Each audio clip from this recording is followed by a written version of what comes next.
कितने पतरा देखिए पंडित जी ए हाला कि मोर भतरा कौना से फसल इधर आओ छोड़ दो करे की आदत नहीं के सुधरल जियो मेरी जान की आदत नहीं के सुधरल वाह वाह की तो जोड़िए के नस्ल बा। ये जनता ही हमारे पंडित जी है, आप ही बताइए सही और गलत का फर्क ना जी। कितने पतरा देखिए पंडित जी,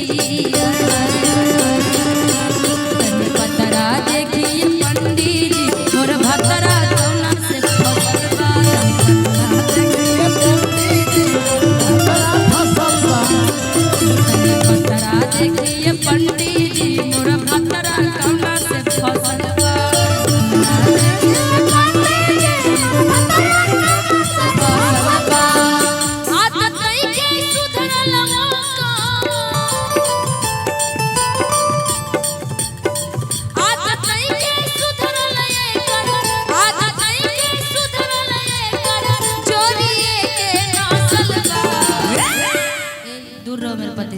कृपया दूरी बना दूरी बना कर दूर रहो इसके भता से। हाँ बीच में लगातार है।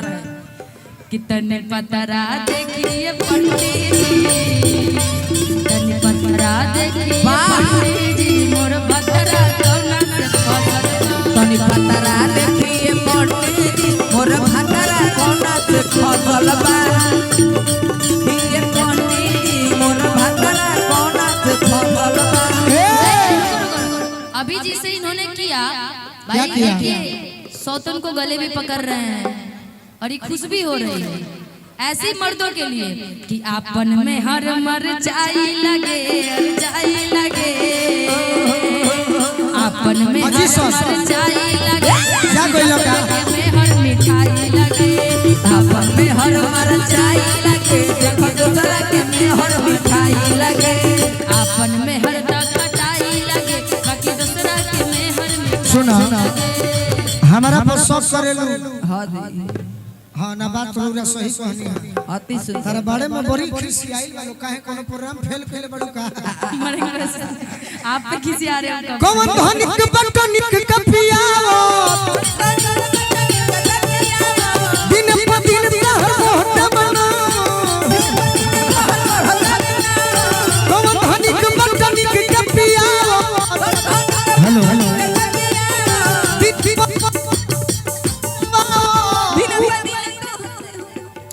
कपी के सिरप बोला कौन ब्रांड हो राती का कुकुर कांड करेलू। कपी के सिरप बोला कौन ब्रांड हो राती का कुकुर कांड करेलू।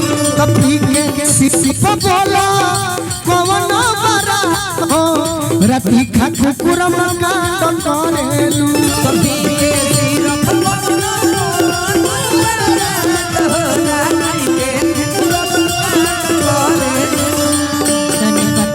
देखिए पंडित जी, मोर भतरा कौना से फसल बा।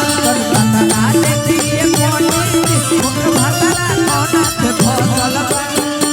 एक रात माई के थाह नहीं खेला हाँ नहीं खेला कहो हाँ नहीं खेला एक रात माई के थाह नहीं खेला हाँ नहीं खेला कहो हाँ नहीं खेला घाटवा से तू खावा गली दर नहीं खेला भारत से तू खाना गोली दर नहीं खेला घाटवा से तू खावा गली दर नहीं नकली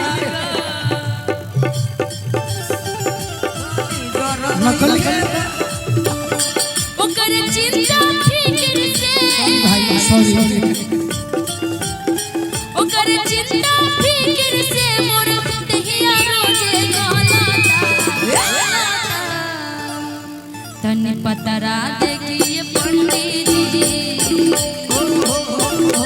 तने पतरा देखिए पंडित